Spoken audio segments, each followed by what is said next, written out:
So for me, I don't think it's ever going to be a destination type journey. I think it's just going to Mhm. always be something that you're chasing more of because once you get a thirst for it, you're addicted. You just like, how can I handle this better? And then what I really like about it, you have kind of like third party people come in and maybe they're with the Mojo organization, but there's one gentleman we just had listened to his, and you'll know who I'm talking about by this description, but he flies first class a lot. So he's always first aboard and he's always watching people get on the plane. And of course, flying nowadays is not pleasant. And everybody's always pissed off when the plane is late and delayed, but he always finds it interesting that nobody is willing to help the stranger put their bag up in the overhead bin. So we had just listened to that segment of Mojo and I was flying that week for work. And again, had my earbuds in, kind of just doing my own thing. But I started to see what this gentleman said in the podcast. And I was like, it was just kind of surreal because it was almost like he foreshadowed what I was going to be up against that week. So I took advantage of the opportunity. It was a single mom traveling with a kid, all the luggage, nobody's helping her. So like I got up and put everything in the overhead bin.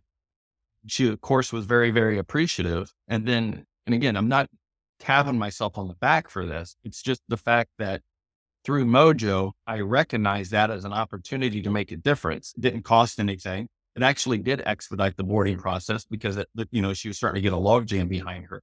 And then she was close enough that when the plane actually landed, I could tell she was still overwhelmed because she had the stroller. She just had all this stuff going on. I actually told her, I'm going to get your bag and then you just get off the plane and I'll bring the bag to you. It's like right there in the jetway. And of course I did that. And the expression on her face, like you would have thought I handed her $1 million. And it didn't cost me anything to do that.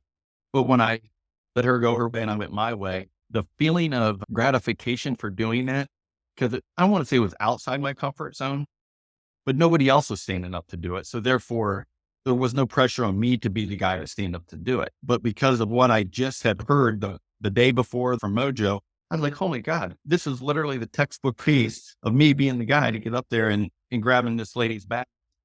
And I'm sure when she went off and her family were picking her up, I'm sure the first thing she said is, oh my God, some guy carried my bag off the plane for us. And I don't need kudos for that. I know I did it. And somehow that just kind of builds a little bit of a warm feeling inside you because I think in today's world, most people wouldn't have done that. And to be honest, I would have probably not have done that. And it wasn't out of spite. It would have just been like my mindset would have not recognized the opportunity to help this lady who was struggling because literally her hands were full with a kid, car seat, bag, everything. And I thought that was kind of cool. And it actually put me in a better mood.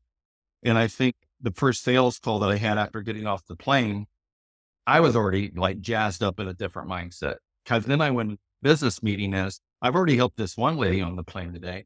Now what can I do to help this customer with whatever they're up against?